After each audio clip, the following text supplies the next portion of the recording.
Disclosure is all the rage right now, no doubt about it. It's on X and Reddit and YouTube and Instagram. It's in Washington, D.C. It's in congressional hearings and whistleblower testimony and podcasts and documentaries. And of course, now very prominently in Steven Spielberg's upcoming Disclosure Day. Suddenly, everybody's using the word. But here's the problem. When people say disclosure with that big capital D, they don't always mean the same thing.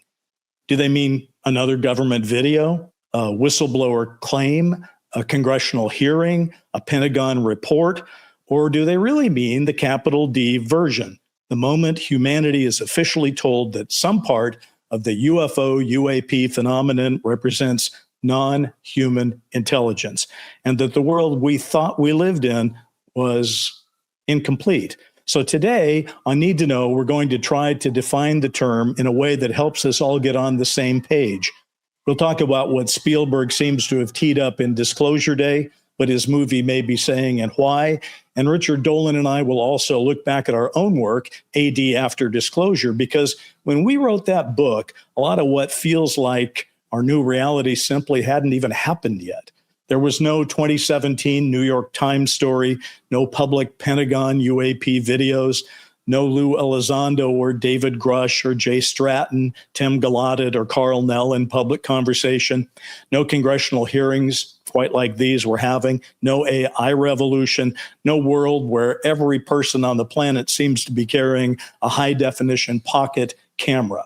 So Richard and I wrote the book back then that we wanted to read, not to prove that UFOs are real, but to ask what happens after the truth is acknowledged. How does it happen? Who controls it? What breaks? What changes? What survives? So today, we're going to go back to that book, forward to Spielberg's movie, and straight into the new world that we're already living in.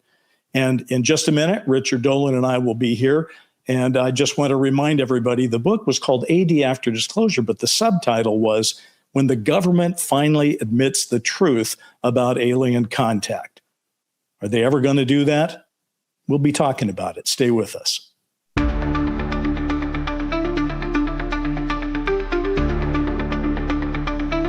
This is Need to Know. News, context, and analysis about anomalous phenomena. Here's some real talk from two authors who literally wrote the book on disclosure. From New York, Richard Dolan. From Los Angeles, Bryce Zabel. Let's get started. Hey, Rich, good to see you again. It looks to me like you've been in the sun. Are you back from vacation or what? Vacation from my front and backyard. I've been, I've gotten to do some yard work, and yes, I'm happy to say I've got some sun. Well, I tell you, we have sun here. I haven't been doing as much yard work. I've been locked in this office, but the problem I have right now, and I think this happened one of the last times we recorded, my air conditioning keeps going out. So it's about 80 degrees in here, just nice Southern California weather, ready for a little discussion about disclosure and all that. I've been hearing a lot about the super El Nino for this year. I don't know if you've been catching that, and that's going to make for a hot year. And I think especially out by your way. Doesn't it also make for more water? I hope it makes for more water. It could go either way. Yeah. I've heard good and bad. So I mean, I'll be honest with you. I've spent a lot of time since. Well, actually, all year round is a fire season around here anymore. But since the last major fires and our evacuations, we've been doing all kinds of work around the house. We've been actually extending, our barriers out, taking down some palm trees because people keep telling us a palm tree is like a matchstick. And, we have some that are right next to our house. So we got to get rid of that stuff. But yeah. Hey, listen, this is a big disclosure time, and you're my bestest buddy on disclosure. And of course, I'm sure you are not immune to being aware of Spielberg's efforts. Have you seen his trailers? Have you? I've seen the trailer or the teaser or either, and it looks like it's. I mean, look, Spielberg he doesn't make bad movies. He knows how to make a good movie. So I'm sure this is going to be very good.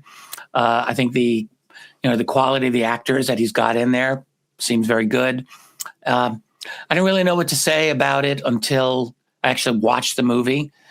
But the thing about Spielberg is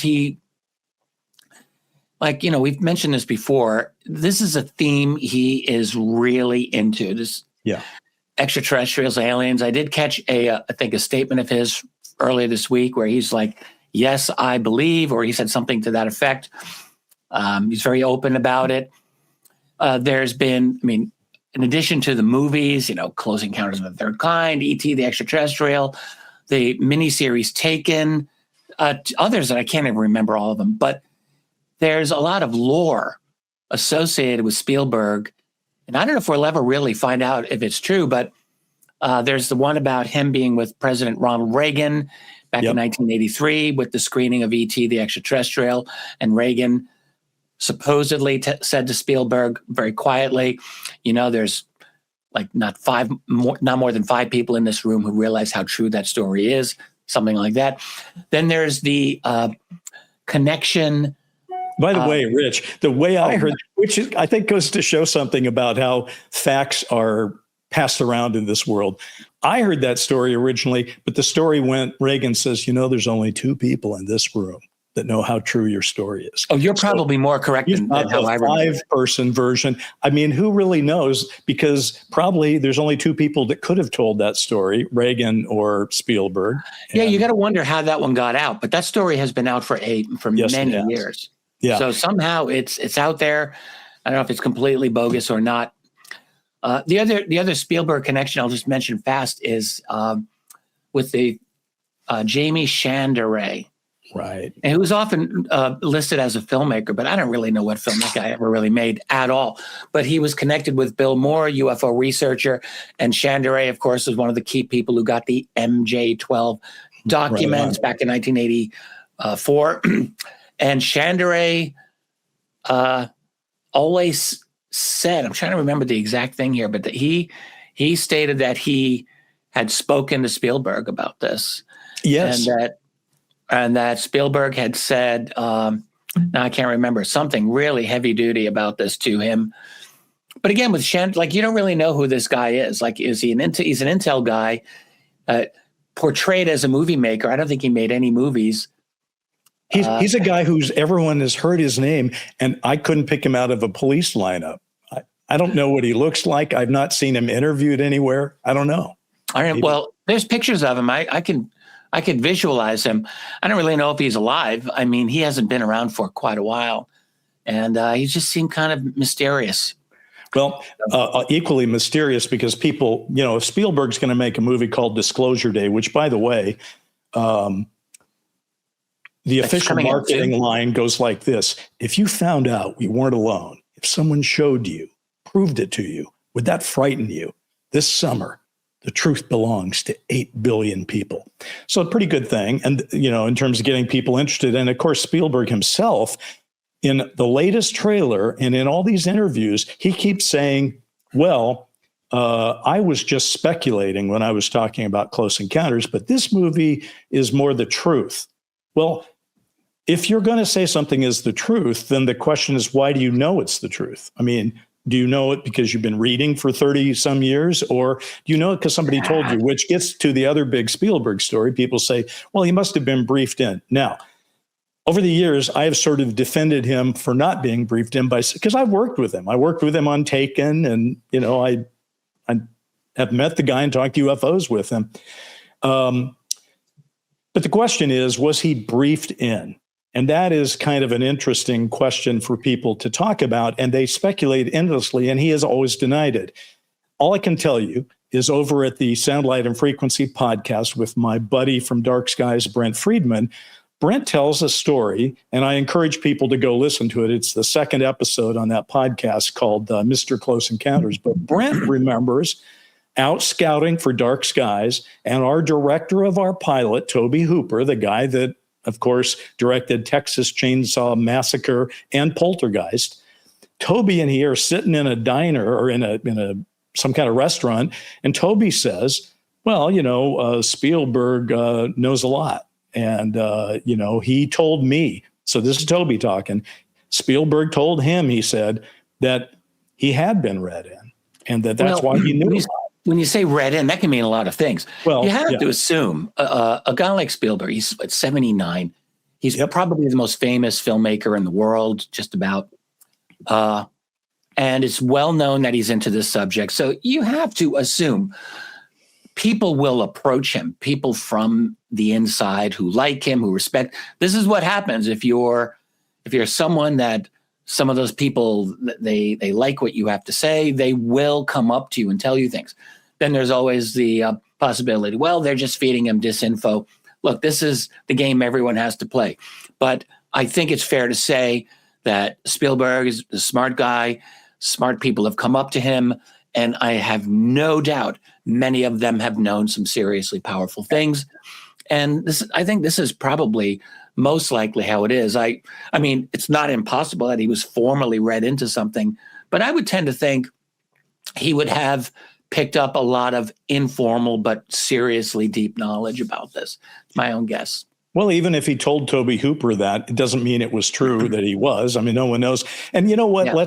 It's one thing for us to speculate. Was he read in or not? Okay, I'm going to let X and Reddit worry about that right now. Let's talk about what this movie that he's coming out with, that he says is true, is about to say, because our show is going to be on the, out in the universe before his movie is. And people have been seeing, I haven't seen it yet, but people have, and they are talking about it. I don't know the plot, really. I mean, well, I'm going to tell you the plot. It centers on a character named Daniel Kellner, played by Josh O'Connor, and he has obtained explosive data from a high-tech company called Wardex, which, by the way, Rich, sounds very much like Majestic 12, or not quite, because Wardex seems to be not a government organization, but a private enterprise kind of situation. And he's got enough information, this Daniel Kellner, that he says he wants full global disclosure all at once. The guy is not after staged government release, no limited hangout, not another we don't know what these objects are statement. All right, so he's out to do it.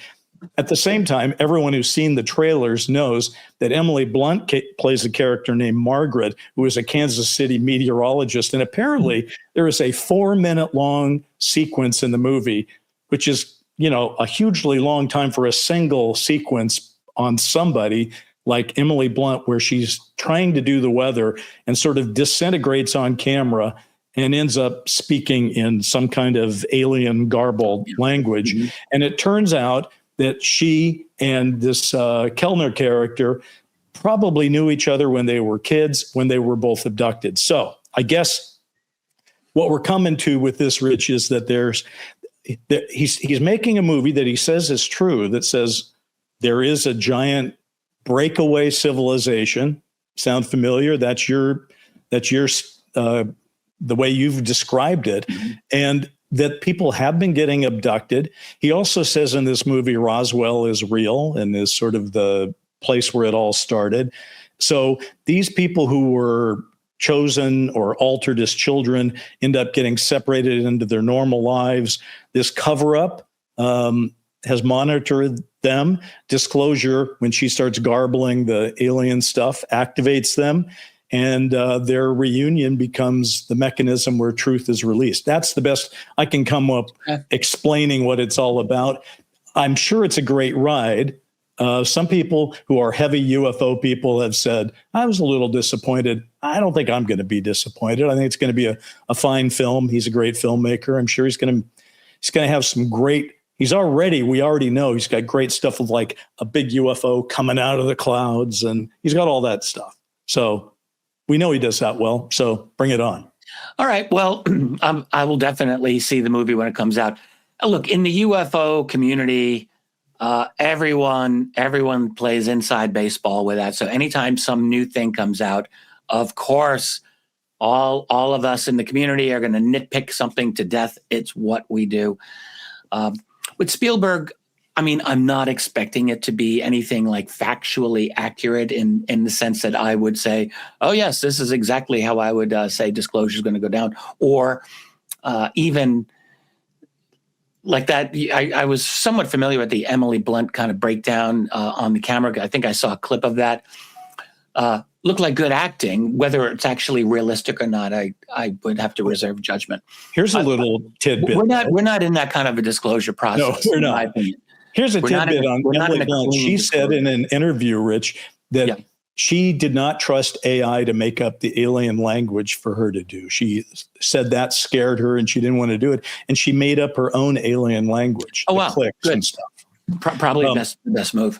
Hey, I got a question for you out of it. Again, the movie is the movie, but there are core concepts in the movie that actually, here's the top one that make me remember our first work together when we started doing AD, which is, you called it the Breakaway group, as I just mentioned. But what it is in the movie is this thing called Wardex, apparently.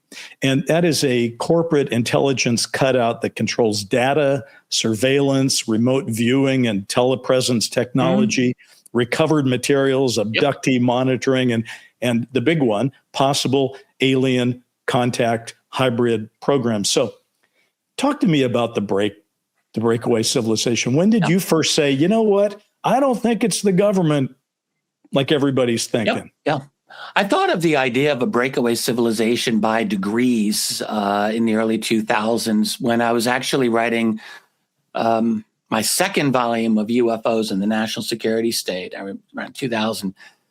During the years like 05, 06, 07, I was thinking more and more about this. And the first thing that I realized was that,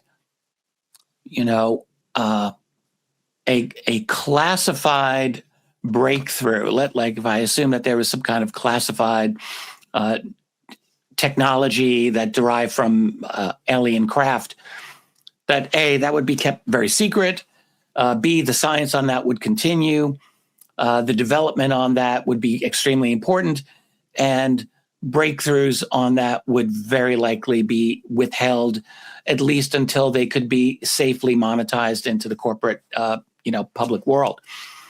And then I realized,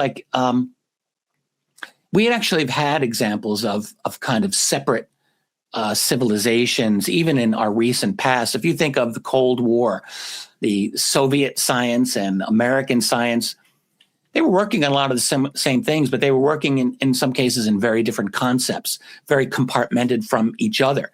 And that was just within our lifetimes.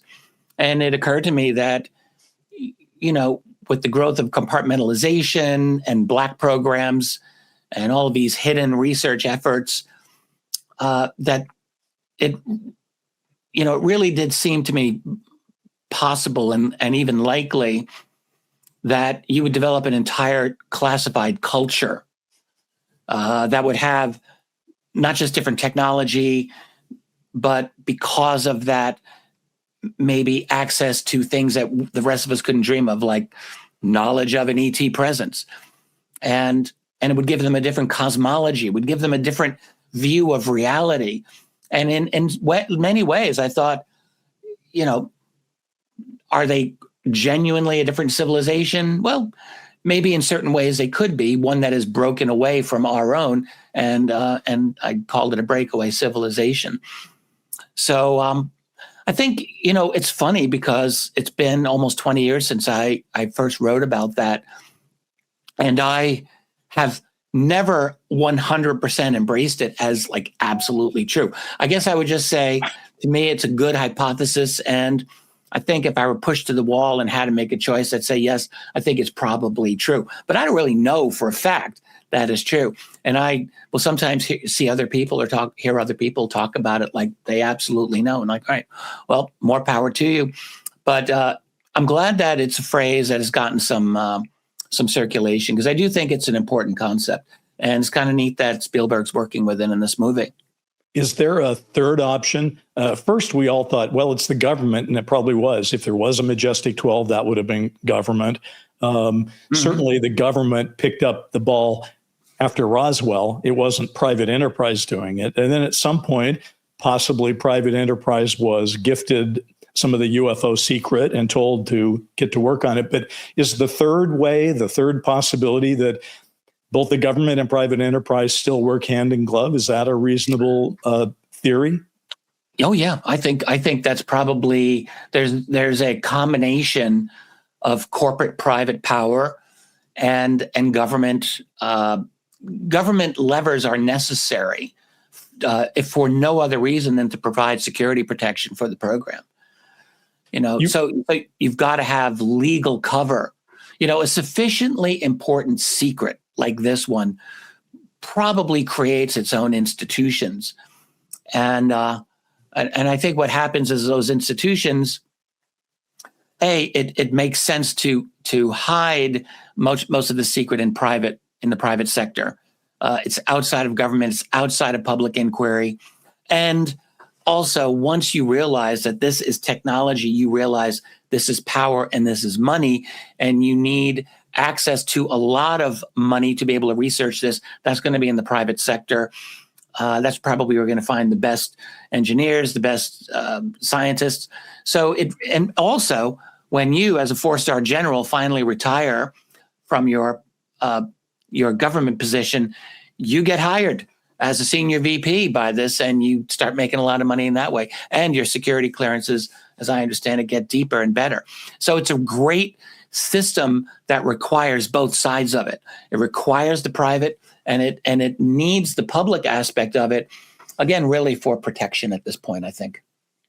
Spielberg, by the way, in one of his interviews said, I really, truly believe this movie is going to answer questions. And this movie is also going to cause you to ask a lot of questions. Well, one of the questions I think people are going to ask because of this film is they're going to see the private enterprise side of it, this Wardex company that seems to be in charge. And even though you and I have been talking about this as long as we've known each other, and you were talking about it before that, that is going to be surprising to a number of people when they see it laid out there. And one of the things that I thought was interesting, here's a little tidbit, folks, for something behind the scenes. When you and I wrote our first book, Rich, it was called AD After Disclosure. I don't even remember what the subtitle was, but it was a hardcover, and we put it out the People's Guide yes. to Disclosure? No, yes, the People's Guide to it was AD After Disclosure, the People's Guide to People's Guide to Contact. Yeah. Okay. Contact. Let's say that out loud. AD After Disclosure, the People's Guide to Contact was the hardcover version of it. Okay. But what happened a couple of years later, the book ended up being picked up by Career Press, who put out a thinner volume of it. And we had to do a slight rewrite on it. And what did they do though, Rich? They said, we've changed your title because we think this will be more successful. And they changed the title to AD After Disclosure, when the government finally admits the truth about alien contact. Now, what were you thinking when they said, oh, we're putting the government in there as the subtitle? What was your thought? I didn't love that subtitle, to be honest, but I thought, look, this is not a hill I'm going to die on either. It's fine. It gets the point across to lots of people. The thing is, when we think of disclosure, we can't help but think of the government, even though, do we even really know what the government is anymore? I often wonder. But there's problems with that because, I mean, this is our world of today. Like when we wrote that book, that was in 2010. Yeah. All right. So the question was, we could, back then, we could still imagine a president, a government, or some official body making a clear statement and like the world reacting. Today, right. I would just say today, I'm very skeptical of that. The system is so fragmented. Trust is so low. The media environment is, I think, too broken. Even if something major were released, you have to assume a large part of the public would immediately reject it. Like, that's really the crazy thing. Or they would reinterpret it, or they'd say this is a psyop, it would be politicized. We're not in 2010 when we did this book, we were living in a different universe, a different political universe for sure. That world doesn't exist anymore. So, but you asked about the subtitle, and I didn't really answer your question. I think really you have to ask, how much could any president actually reveal? And let's talk about Donald Trump. All right, he's our president now. He has probably got the most single, how do I put this? All right, Ultra narcissist, yes, check. But he's almost the kind of guy you could have imagined. I say could have, who's like got brass balls, who's able to just say, I don't give a crap. I'm going to say this. I'm going to do that. Like he was portrayed from 2015 as the outsider. He was going to drain the swamp. Like that's Donald Trump. And what do you really see with Trump? You don't see that. Like what you see really is that the system just absorbed him. Even if he really, some people will say, well, he never really was an outsider, whatever. I think he was certainly seen and perceived and feared by the political establishment as an outsider. I don't think there's any question about that. Hell, he was hated more by the Republican Party initially than by the Democratic Party back in 2015. They wanted him out. So he was somewhat perceived as an outsider. And yet what happened? He gets, as far as I can see, totally swallowed up by the system. So what could he really do with disclosure? You really have to wonder. I don't think that he could. And if he did, if he were to offer disclosure, I mean, you just know half the country, half the world or more would say BS. I don't believe you. What's his angle? Well, I'll tell you something, just to put a stake in the heart of the title change. As I said, the actual subtitle was The People's Guide to Life After Contact. And we picked that for a reason. First, it sounded cool, but it was the people's guide. It was about disclosure being something people had to deal with. It wasn't something the government would give us, or frankly, that's a really good point. We were talking about the people are going to have to learn this fact set for themselves. They're going to have to absorb it one way or another, and they're going to have to act on it. So I was a little pissed off when they switched it to the government, not because I thought the government had no role, but again, it made disclosure this top-down pyramid. The government at the top is telling us lowly folks at the bottom. And if there's one thing that seems to have changed over the years, there's many things that have changed, of course. But one of them is we now kind of can look at disclosure, whether the government does it or not in its own explicit way that we one time might have thought. It also can be a bottom-up thing. I mean, and we talked about that in the book, that at some point, maybe the people learn enough that they start to push the people up top to talk more about it. That seems to be kind of becoming more the world we're living in. I don't know. Do you think? Or I want to make sure I'm really understanding what you're indicating here, because I had an issue with the phrase contact in that subtitle. I'm just going to say this now, because disclosure and contact are two totally different things, in my opinion. Well, no, they are. But wouldn't you agree that if there's something to disclose about a non-human intelligence that's here among us right now, that's contact? It may not be overt contact. It may be. No, I agree. There's contact, and it's contact totally on their terms. Right? It's not on our terms. Run your statement by me again, because I really want to make sure I understand it for you. I was just, it may be too fine a point, and frankly, it may not live under the microscope of your inspection here. But all I was saying is, originally, you and I were looking at the big picture. If you're going to have big D disclosure, it isn't just the president that can do it. It could be the Pope. It could be the head of China. It could be the head of the United Nations, if you're looking for big people. But because we were trying to write a book not for them, we weren't trying to brief all the secret keepers. We were trying to say, if you buy this book and read it, we're asking you to do what we're doing. We had, remember in our introduction, we had said, look, there's been 5,000 books written trying to prove UFOs are real. This is not one of them.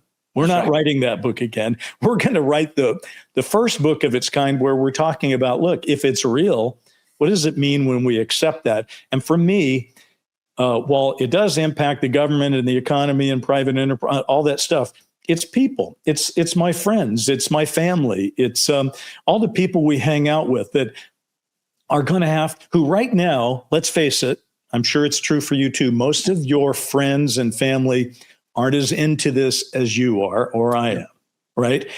But once there's this feeling of disclosure, and by that I would just simply mean at the moment that Bryce and Rich are not crazy, maybe they knew what they were talking about, then they're going to have to readjust their thinking. So that's really, and Yes. so that was it. It was a people's guide. Remember, there was a book in the 60s, something called the People's Guide, the People's Almanac. Do you remember that book, the People's Almanac? I have it sitting on my shelf. I freaking love you, man. That's fantastic. Irving Wallace and David Wolochinsky, and I had that when I was in college, and I think that we liked the idea that we were writing a book for the people, not for, the elite. We were just writing a book for the average guy that wanted to know what's going to happen here and how is that going to impact me.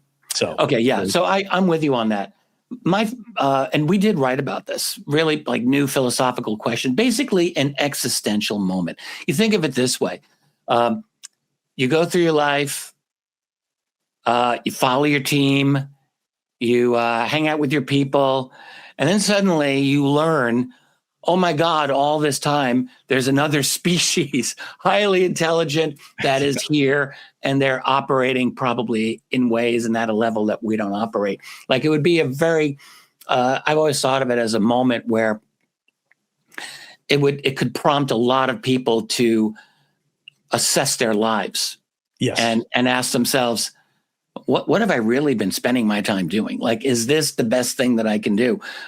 Knowing now that there are beings that have an IQ of 500 or whatever, interacting with our world in some way or another, just like that's a serious, heavy thing for anyone to absorb, and I would have to think that it would have a sobering effect.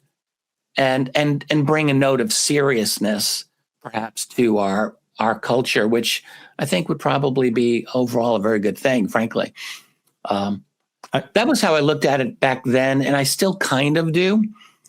But I'm going to honestly say I think that global culture has become so fractured and fragmented since that time that I don't know how positive culturally a genuine disclosure really would be. The more I look at things now, I just see disclosure being essentially weaponized by every different group and political faction and cultural group, very likely for its own purposes. And it would just be another aspect of the culture wars that we're already looking at. That's my guess. I don't really know that I think disclosure would have a unifying effect, which I would have been inclined to think 16 years ago when we wrote that book. And I don't know that I feel the same way about it in that sense. One thing that I think our book has, I think in many ways that book has aged very well, very well. And I would encourage people to check it out for this reason. Because when we finished writing that book, the biggest takeaway that I personally had to this day is our exploration into this hit home just how radically revolutionary, paradigm shattering a genuine disclosure really would be, how monumental it actually would be in our world. And I realized, well, this is a very good reason why. You can see why the powers that be are doing everything possible to prevent it, because that's exactly what they do not want. So I think because we wrote that book, you probably had the same experience I had, which is over the years, people say, "Oh yeah, I read that book," and so do you think people can handle it? And I would always have to say, well, that depends on what is disclosed. Exactly. Right? I mean. It depends on what the actual bottom line truth actually is and how much of it is released all at once. There is one thing, though, and by the way, before the internet starts sending us things saying, you grifters talking about your book, the amount of money you make off a 12-year-old book is infinitesimal. When you divide infinitesimal by 2, it's really not much. But people on the website buy me a cup of coffee. That's basically what the book does. Yeah, that would be lovely. Please do that. So here's something that Spielberg agrees apparently with the premise of our book about. He had said in one of his interviews, I guess he was just questioning. He goes, "Are we alone now?" And have we been alone over the last 80 years? Have we been alone over the last few thousand years? All right. Well, okay. Suddenly that goes back to what is disclosed, right? If you disclose to everybody, I sort of maintain if you disclose to everybody right now, yeah, that Roswell thing, yeah, that was a craft and some bodies and we've had them and there's not much more to it, but yeah, here it is. You can take a look. That would be one thing. But to say thousands of years and you have to ask, hybrids, how could anyone have that information? Yeah. So, well, how would it be known? And so I guess what his film is doing, because it is called Disclosure Day, it's like literally, if you think about what our first chapter was, it was Disclosure Day. It was the day it came down and then the ripple afterwards. Well, that's what he's talking about in his film. He's considering the social dislocation that would go along with an announcement that there was this decades-long interaction and cover-up, and that his film looks into the idea that would disrupt belief systems. But, and this is the interesting thing, when you listen to Spielberg talk about it in his interviews, he doesn't think the disruption is going to be lethal, okay? He doesn't think it's the end. He thinks it's the beginning, which is essentially what I think we were arguing. We argued, and I still passionately believe, yeah, disclosure is going to be destabilizing. There's just no way around it. I mean, you can't, if it gets dropped and you all have to sort of come to terms and it's in the news every day and everybody's talking about nothing but it for a while, it will be destabilizing, but humanity can survive it. We will get over it. And I find that to be somewhat comforting. And that seems to be, what his book is saying. Now, again, having said that, Rich, who knows? Who knows? Depends on what's possibly disclosed. But the one thing I thought we could do that would be kind of interesting here is disclosure gets bandied around as a word. I mean, right now, Spielberg gets to put a movie out and he puts Disclosure Day. And a lot of people go, oh, I know what that's about. Okay, because there's this sort of UFO connotation to it. We also we know that disclosure, small d, is what it is, but I'm not sure everybody that uses disclosure as, what do you think is going to happen after disclosure? The way we used it, as the big D. I'm not sure people think the same thing about disclosure. And I thought, let's try to define it. If you had to define big D disclosure, what would you say? Well, disclosure strongly implies to reveal something that had been previously concealed.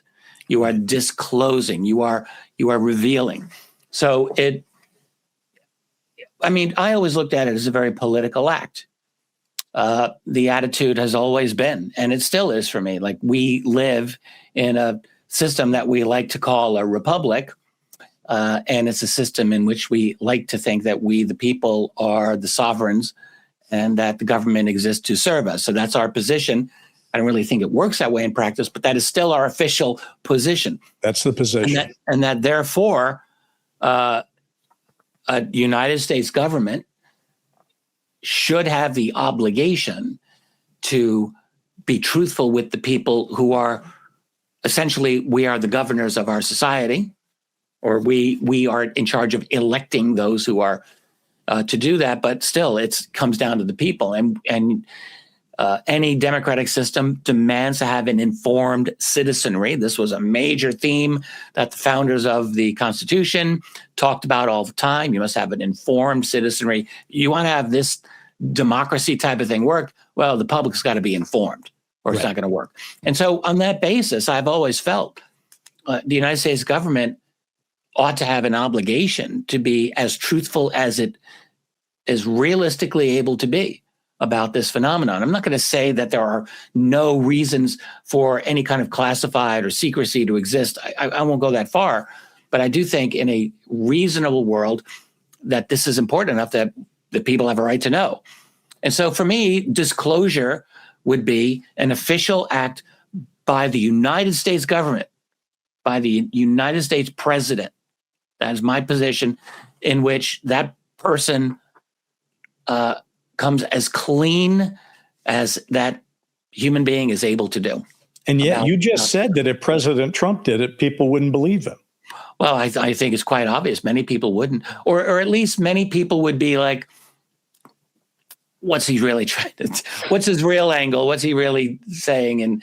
And because the thing is, in this world, people, those of us who follow the UFO subject, we like to delude ourselves that since 2017, it's in a new world and everyone's able to talk about UFOs and there are no skeptics anymore. There's a lot of skeptics out there. There are many, many, many diligent, hardcore skeptics. And so a statement, a disclosure statement by a president, whether it's Donald Trump or anyone else, I guarantee you there'll be a lot of skeptics who'll just say BS. I don't believe that at all. And they're going to come out with their articles. Like, this is something that we did not foresee in 2010. At least I didn't.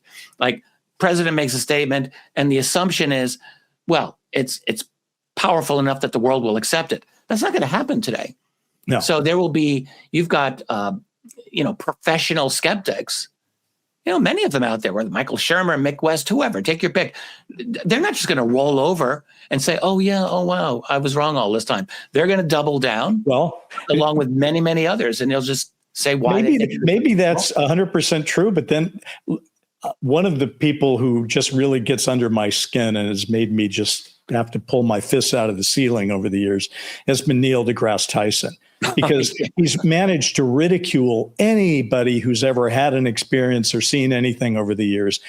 And lately, because he's promoting a book, he's out there running around saying that he's now thinking that there were some good people that are saying this, and maybe he should take a look at it. And yet he can't help himself, because as he says that, he says, well, I mean, it used to be that it was the farmer at 2 a.m., in his back 40 who saw it, or some drunk, what did he say? Some drunks coming out of the bar at 2 a.m.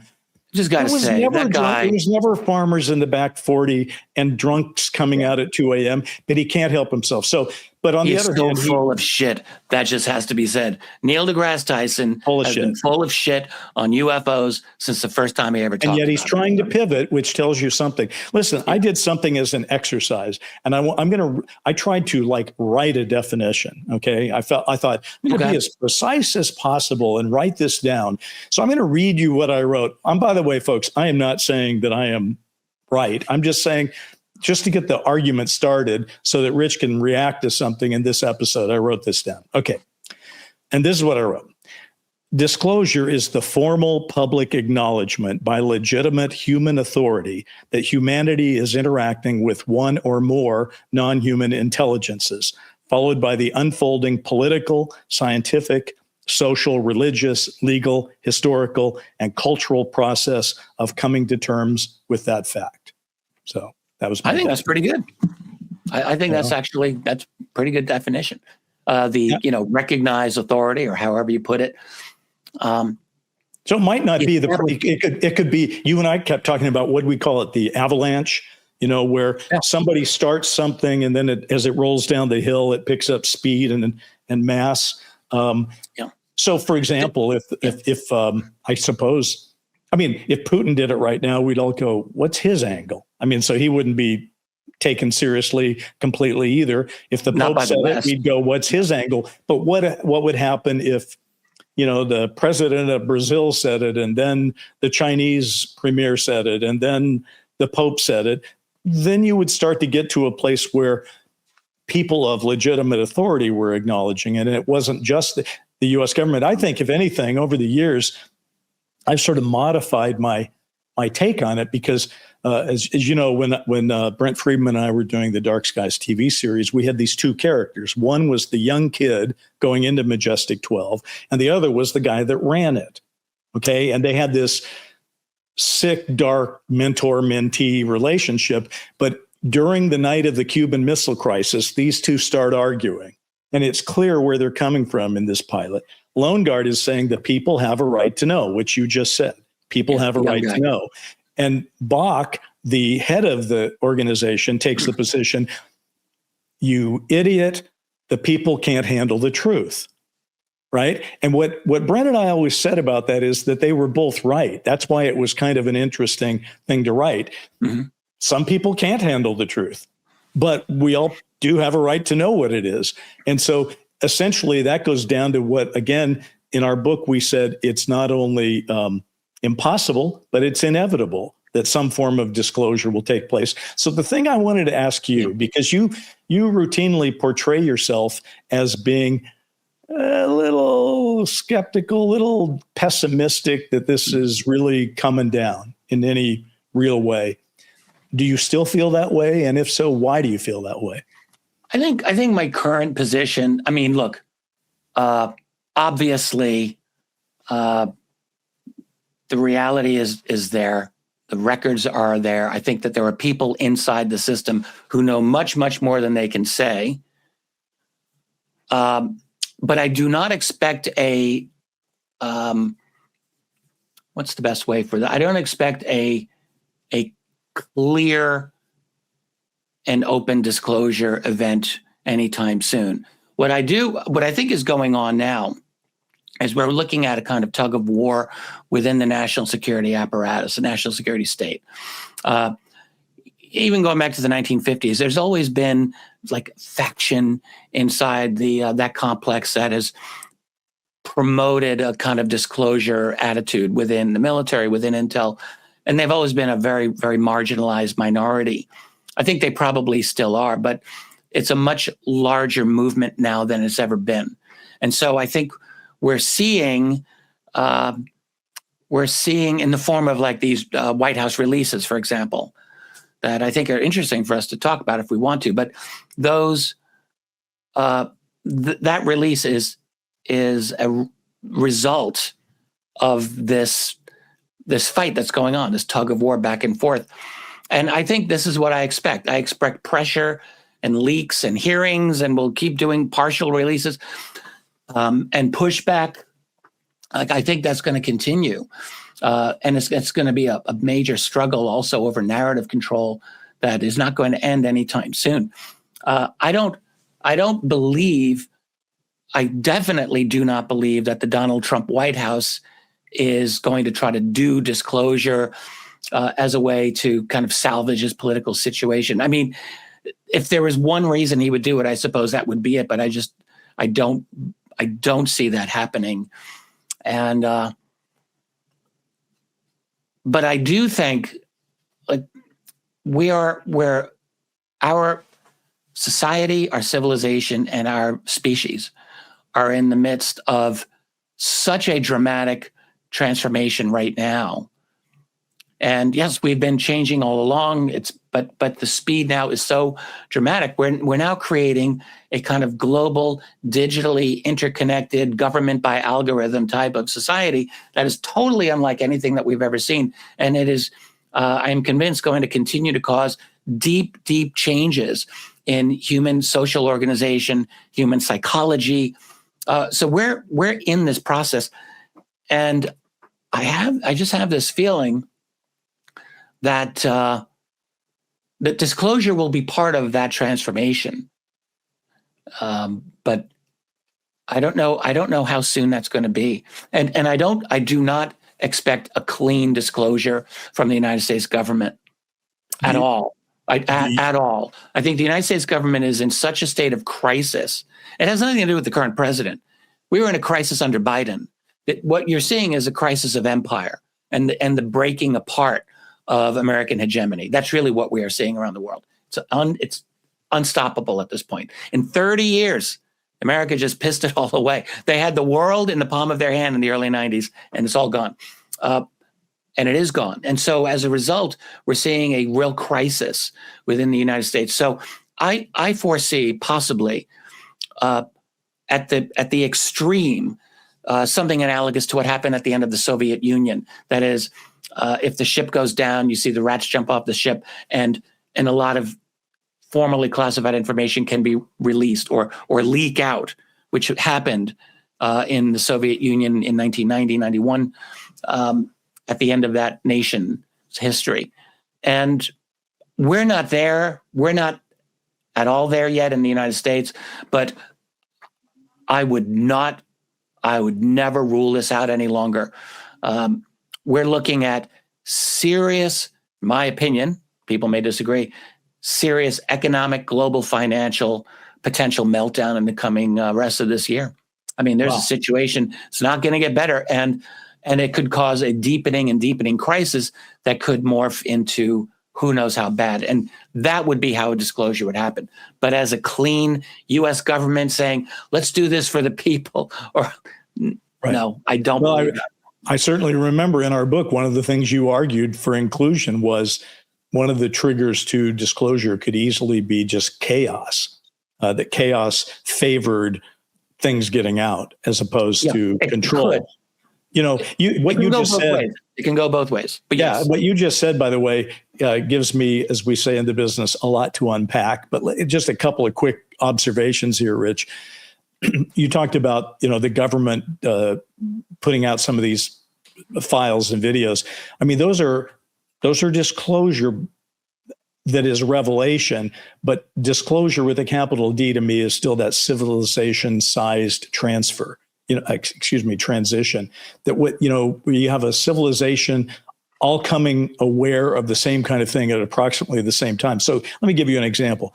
A Pentagon video, that's a disclosure. A whistleblower allegation is a disclosure. A congressional hearing is part of disclosure, but a president or allied governments or some other recognized authority acknowledging non-human intelligence in straightforward language and beginning the public reckoning, that is the big D. Now, here are a couple of things, though. I was thinking when we're talking about what it is, here's what it's not. It's not merely UAP transparency. It's not merely declassification. Some people, like particularly the establishment media, talks about like those documents being released or put up on the site as disclosure. They're really small d disclosure. Big D is not merely admitting there are unknown objects in the sky, because that doesn't tell you what is really known behind the scenes. It's not even saying that non-human technology exists. What disclosure is going to have for me to accept it, and I think for the public to accept it, it needs this authoritative acknowledgement. That's what it needs. Some kind of. I agree with everything you just said there. And by the way, just to finish, it needs two more things. It needs legitimacy, right? Legitimacy. Right. So it if it just needs to be somebody that's in charge of something, who's legitimate, who's acknowledging it. And then there have to be some consequences, because as soon as that happens, you got to see society start to reorganize a little bit. And we haven't seen any of these three things really going on. And this has been going on since 2017, right? As you pointed out. Yeah. The couple of things you just said there, I have a few responses here. Yeah. So the idea of you mentioned legitimacy. And it seems to me that, you and I think many other people, we work on the assumption of the classical social contract. So that, in other words, the government exists to serve the people. The people allow for government to exist to a certain extent because we're willing to sacrifice certain freedoms in order to have order. That's the basic idea of the social contract. It's been around for hundreds of years. But really what it implies is a kind of good faith reciprocity by both sides of that social contract. And I really, what we're moving into in this world, I would suggest, is a real breaking of the social contract by not just the U.S. government, but by governments around the world, almost everywhere you look. And it's moving into what I would just call a straight up technocracy, ruled by technocrats and bureaucrats. And so I think, the whole question of legitimacy, it kind of loses some meaning for me. And here's because there's fewer people that are legitimate, is what you're arguing. Yeah, I guess so. Right. And think about the Trump White House Department of War, Department of Defense released it. It's a good example. It's not nothing. Some of those videos and files are genuinely interesting, but those releases are all incomplete. Almost every one of them lacks metadata or chain of custody or full sensor data or platform info. You don't get range, you don't get altitude or speed. You don't get any of the original analytical context of any one of those videos. So therefore, the public we get an image, maybe a clip, but you do not have enough to evaluate it properly. And so you don't, in a sense, you really get nothing. You get these little trinkets, like, look how cool this looks. And it is cool. Some of those videos are fascinating. And I'll go further and say, I think some of those videos might be genuine UFOs or UAP, but I can't say that I know because we don't have the ability to analyze it. Now, that's a problem because, well, let me tie it into Anna Paulina Luna, because at least 4 of those videos, from what I've been able to determine, were the same videos that she referenced. She requested specific UAP videos, titles like the Syrian Instant Acceleration, okay, which was a fascinating video, the UAP USO formation, and a couple of others. And then several of those same titles appear in the public release. Now, what I haven't seen is any clear public acknowledgement. Maybe I'm wrong here. If someone's watching this and they can correct me, please put it in a comment.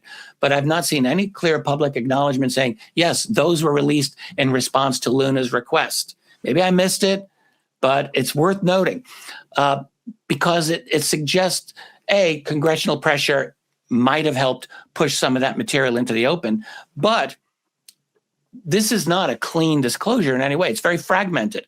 Like, there's no acknowledgement by the United States government that it was responding to Congresswoman Anna Paulina Luna. And so you got, it's like a kind of a broken system here.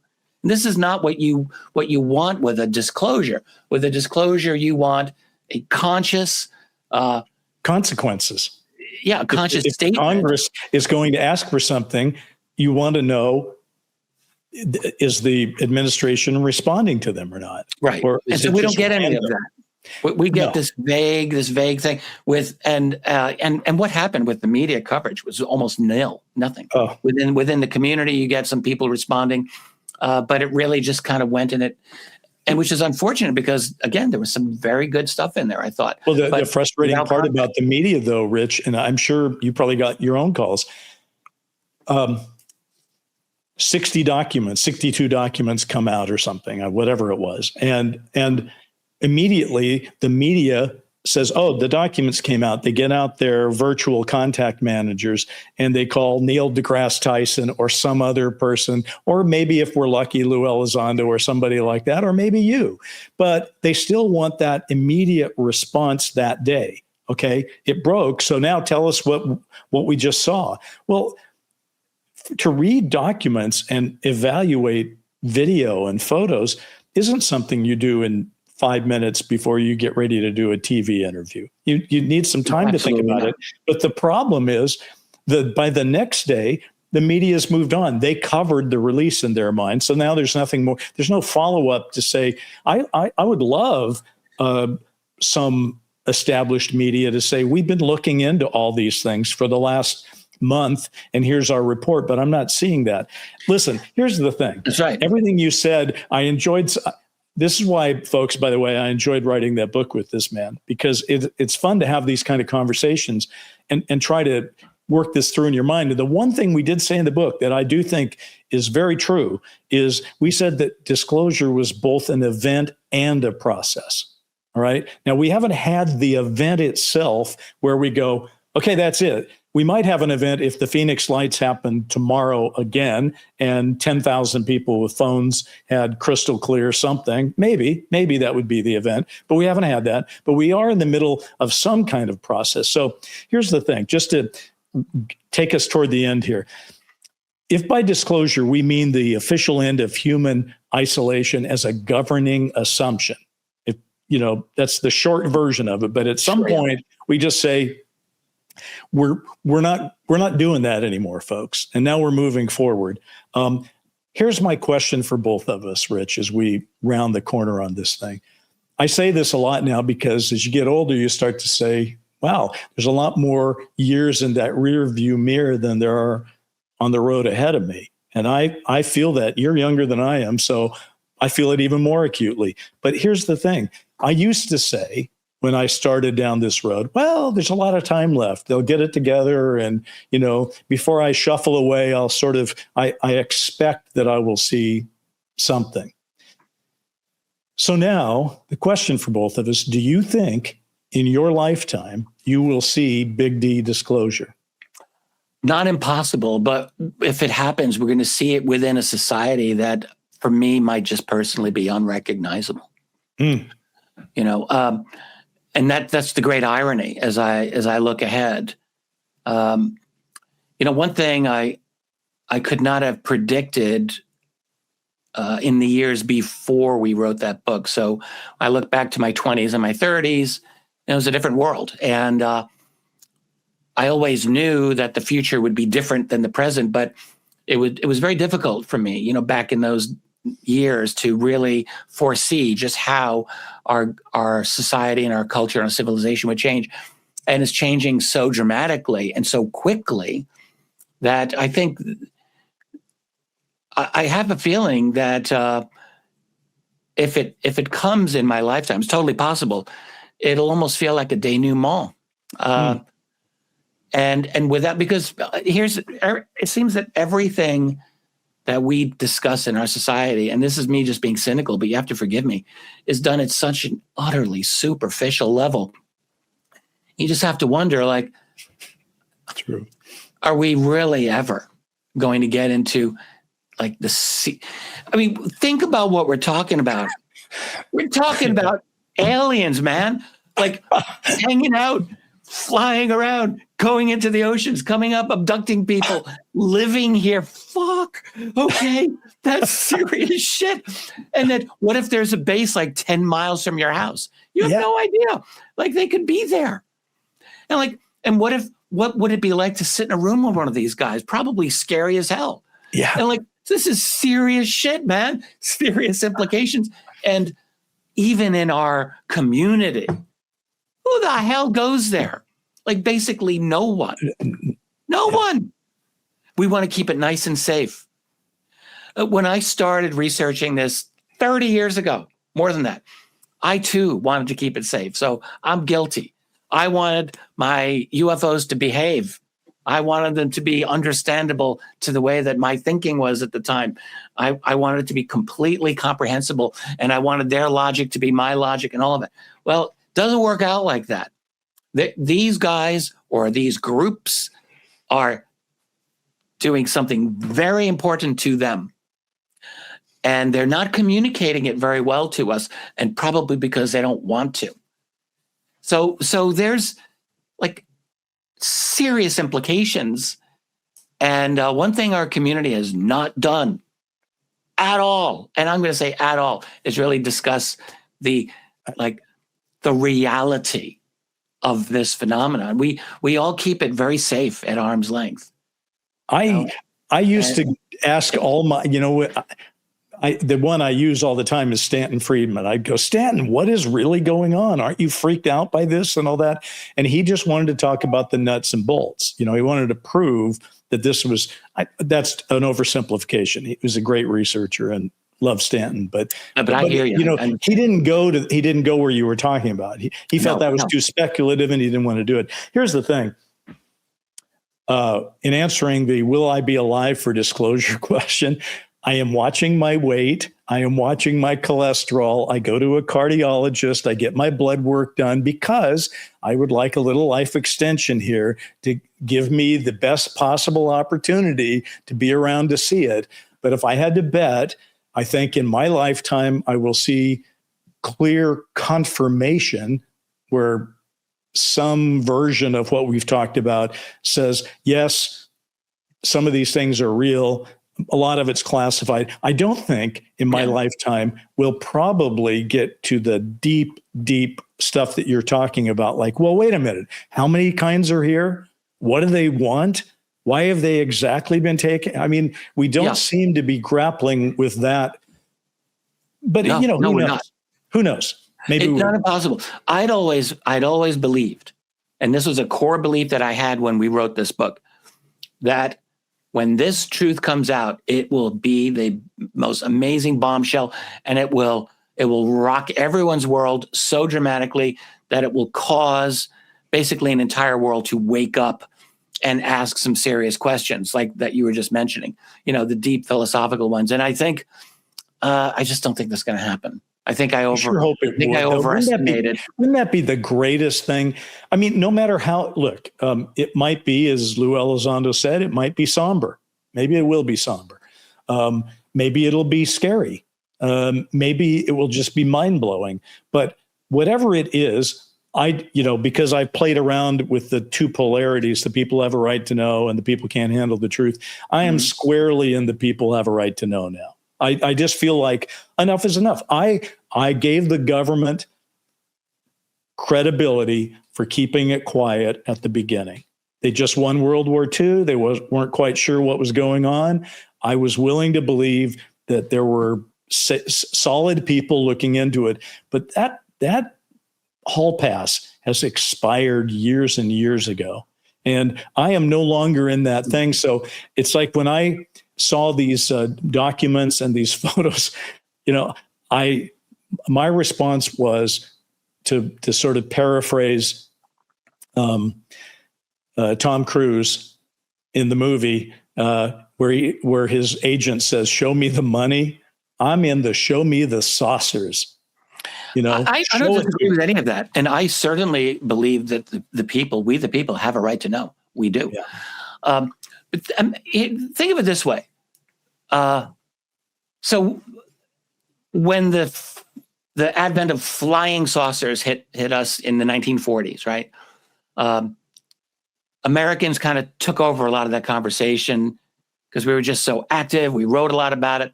And the assumption always was, you read the old books back from the 50s and 60s, America is a democracy. It is government of the people. And so the government needs to tell the people. So disclosure is a valid concept when you're in a democratic or quasi-democratic system.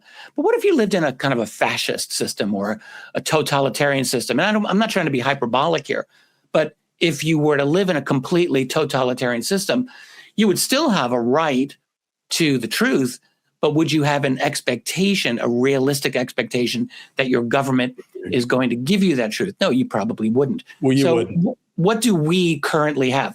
We call ourselves certain things. We call ourselves a republic or a democracy, and I think everyone kind of knows that's really not what we have. And it isn't what we have. It is not what we have. What do you think we have, just so that we're clear? We don't have a proper name for what we have, because I ask myself this question a lot. We clearly have some kind of oligarchy that is dominated by big money.